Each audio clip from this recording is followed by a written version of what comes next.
No worries. It's all stacked up, ready for a water delivery. Now we're pumping some water. Well, let's see if this pump's going to do the job. What a beautiful day.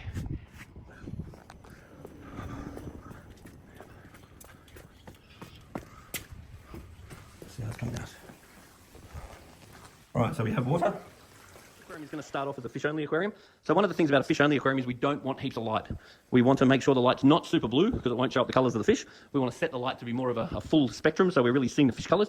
And now what I don't like is heaps of contact with the substrate. So what I'd be doing is, instead of this rock being like that, all the shit builds up underneath the rock. What I'm much more interested in is scaping it to minimise contact with the surface of the sand. So I actually would rather pick that rock up and put it on top of another rock, and I'd be trying to create swim-throughs and caves, and I'd be doing that with the mind of minimising how much is touching the bottom, because all your shit's going to build up on the bottom. Now, the other thing is that this is very fine sand. Now, what you have to be conscious of with very fine sand is very fine sand does not breathe.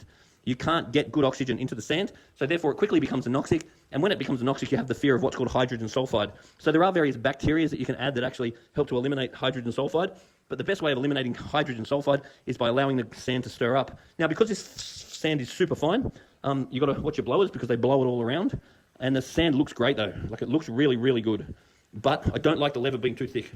The thinner the better, and the more oxygen we get into the sand, the happier I am in the long run. So I would consider a rescape with no urgency at all. So at some point, I'd want more caves, and I'd want less touching of the bottom. If this was my tank, I'd just push the rocks over that side and then scape it from that side to that side. The other thing too is I like a little bit of dynamics. Like at the moment, it's just rocks. If it was up to me, I'd have, say, some rocks coming up this way, then I would have that as just bare sand, and then I'd have like a bommy or something here. I want to see a bit of dynamics within your rock work.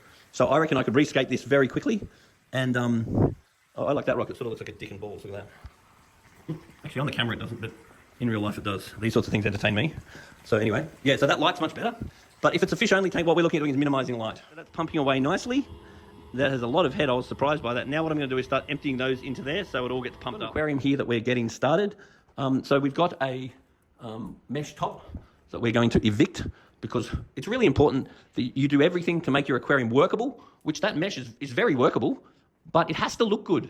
So don't go cutting corners for function if it doesn't make it look good, because the purpose of this aquarium is for it to look amazing. So I wouldn't want this big waffle on the back, so I would get rid of that. And then Red Sea makes some really nice meshes that are very thin, and it won't create any of this. I would rather have no lid than have a waffle on the back of my tank. If you don't have a lid, the odd fish may actually jump out. But this tank's got very good bracing, so therefore most fish will jump up from the glass, so the lid will actually knock most of them down. A lot of the wholesalers don't have lids because they're going all the time. And they find that any tank with a good lip, stops nearly all the fish jumping out. Not all, most. If there's no lip, the fish go up and they jump out. So your chance of fish jumping out is very, very low if you have a good lip. So basically what's going to happen with this aquarium now is it's now full of salt water. So soon it'll all get powered up. And we've got some great gear down here. Very happy with all that. We've got a flipper. I love these things. That's great. We've got excellent water flow. We've got a light. Now, this is going to start off being a fish-only tank, so I don't want heaps of light. I want to keep the light minimal. And then as this converts to a reef tank, then yeah, we're going to need another 2 of those lights. So now, what's going to happen now is they've got some starter bacteria. So this is good stuff. We get that in there and we get the tank to start cycling. Then after a couple of weeks, we start putting in some cleanup crews once we start seeing diatom algae and so forth. So what's likely to happen with this tank first is you're going to get this light brown stuff growing everywhere, and that's called diatom algae. Now, if you start putting silicate removers, such as any of your phosphate removing products, then the silicates will remove the diatom. Will remove the silicates, which will then stop feeding the diatom, and then the light brown will go away. So you'll have a light brown phase, and that's going to piss you off because it's going to look crap, but it'll go away. But also be aware that if you get light brown algae growing all over your glass and you clean it with a magnet cleaner, that's cool and it's super simple to do, but the algae is unicellular, which means it'll just float around and stick back on. Now, if you, for example, have light brown algae all over your glass and you get a piece of polyfilter in your hand and you wipe it with polyfilter, then when the polyfilter comes out, all the diatom is on the polyfilter. So then once that dries up, then you're actually taking it out as opposed to just letting it float around. Then what's going to happen next is you're probably going to start growing green algae. Now, the green algae is going to be a result of phosphate, which is almost definitely going to start building up.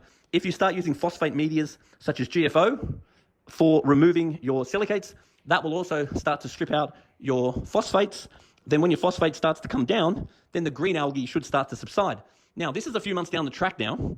Now, when the green algae starts to subside, what we want is coralline algae. And the coralline algae is this beautiful purpley pink algae that's a reef-building algae that grows on the rock. Now, that means you're winning. When you're getting coralline algae, everything's under control. And if your water is perfect, then over months, the coralline starts to grow. It's good to add some rock with coralline on it so you can spawn it.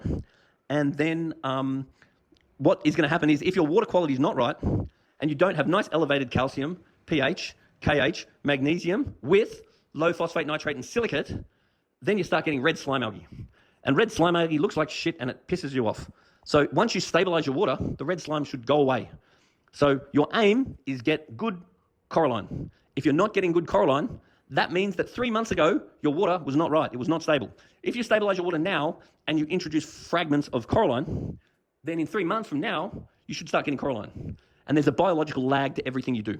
So the color of your rock now is going to be an indication of what your water quality was like in the last 1 to 3 months. The color of your rock in 1 to 3 months is going to be a direct representation of what your water quality is like now. And that's how it works. Now, as far as fish is concerned, what I would do with this aquarium is I'd be waiting about a month, just stabilizing it, getting a bit of cleanup crew once you start seeing algae and so forth. But what I'm going to want is to bring the salt level down because the fish are collected out of the ocean at 0.024, 0.025, whatever it is. And the salinity of a fish is about half seawater. And the fish have an osmoregulation system that balances the salt within the body of the fish. So what a lot of the collectors do is they catch the fish straight out of 0.024 and they throw them straight into 1.7, 1.8 or something like that. And that eases osmotic pressure on the fish and allows a lot more energy to be available for the immune system. Now, if you move your fish from low salt to high salt, suddenly all of the molecular energy goes from the immune system into the osmoregulation system. And then the pathogens, like your bacteria and your parasites and that, they go absolutely crazy. So the chance of you getting white spot becomes significant. If you do it the other way and you go from high salt to low salt, it's a drop in osmotic pressure. It doesn't worry the fish at all. And the parasites and pathogens hate it. And the immune system gets a boost. There's also various immune stimulants that you can look at using too, such as Vogel. Now, as far as the fish are concerned, if we drop the salt, put the fish in, then we wait a full month. If the fish are totally healthy, totally happy, and we're very encouraged by what's going on, then in a month, we could look at putting some more fish in. Then we wait a month, then we can put some more fish in, but a little bit of fish at a time. And we also want to look at the groups of the fish. For example, any clownfish we want, they go in at the same time. Any wrasse we want, they go in at the same time. Any tangs you want, they go in at the same time. It's really important that you consider grouping. Then the next thing that we're going to need to do is later down the track if we start looking at coral. Now, once the coral goes in, we no longer have the flexibility to drop the salt so hard. So once the coral is in there, we really want to keep the salt more stable, and that's where a quarantine tank becomes everything. Because if you've got a lot of money's worth of fish in this lovely big tank, then it's always your last fish, by the way. Your tank's going great, your fish are healthy, your corals are healthy, everything's great. Then, one last fish. It's always the last fish, and it's your favourite fish too, because you've waited to get this one. And then you just chuck it full into full salt. And then it gets white spot and it wipes out all the rest of your fish. So I highly recommend, once you've got a good amount of money's worth of fish in the tank, not quarantining fish is suicide. Because what happens is fish cannot handle jumping up in salt, and once it's full of corals, you don't really want to bring the salt so far down. So that's just things to actually... I'm going to highly recommend that every single person does is jump on our YouTube channel, Majestic Aquariums TV, and then make sure that you watch the DVDs. Marine Aquarium DVDs, there's Red Sea DVDs, there's Reef Aquarium DVDs that I've done over the years, and then make sure you watch the 8-point principles guide. And the 8-point principles guide is going to break everything that you need to know down into 8 points, and you can use them as a checklist. And then if you get any questions or if you're worried about anything going on in your tank, then either you can get us to come out and inspect it for you, or you just bring a sample of water of your tank down to see us. We can throw it through our spin test machine, because our spin test machine gets it done in 2 minutes. It's relatively effective, and it's super easy. If you don't have the luxury of being close to us, then you might need to get the test kits and actually monitor it yourself. Now, the other thing I would consider over time is send away a Triton ICP test. Now, the Triton ICP test is going to be all of the fine-tuning. So if you imagine your stereo and you've got bass, mid, and treble, and these things make a big difference to the sound, but then, once you get them right, you can then use an equalizer to fine-tune the sound to harmonically stabilize your sound to make it sound even better. Now, that's what I look at as far as the Triton is concerned. Because what the Triton does is it tests something like 40 different tests, and it tests all of the laboratory tests that we can't test in the shop. And what that does is fine-tune the aquarium. And it's not make or break stuff. You need to look after your main elements: calcium, salt level, temperature, pH, blah, blah. You need to get all that under control. Then once that's under control, you can start to fine-tune all of the little stuff that, what it does is basically help you improve the stuff that you don't know. So I would probably every 3 months send away a Triton test, particularly if it's a reef tank. Wouldn't be so worried if you've just got fish. But what that does is give you a snapshot of what the tank is. And you don't want to just do it when you've got a problem. You want to do it when the tank's running well, so you have that as a reference. Now, the other thing to be mindful of is that this is Australia, and Australia gets hot. So just be aware that if this house is going to run too hot, then the corals, not so much the fish, then the corals can be in trouble. So just be aware moving forward that it is holiday time when this is a problem. Because this is a beautiful house, and I'm imagining it's got pretty good air conditioning. So therefore, when you're home, you probably find your tank's probably pretty stable in temperature, because you're probably going to be pretty comfortable with the temperature of your tank, and everyone's going to be happy. But then you're going to go away for a couple of weeks over Christmas, and your house is going to be all locked up, and your aircon's not on, and that's the time that you get the super hot 44-degree days in Australia.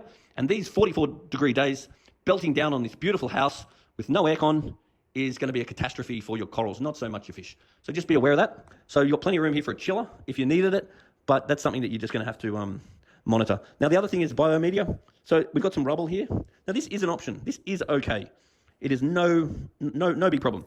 If it was up to me, though, I wouldn't be using the rubble. I'm a big fan of Marine Pure.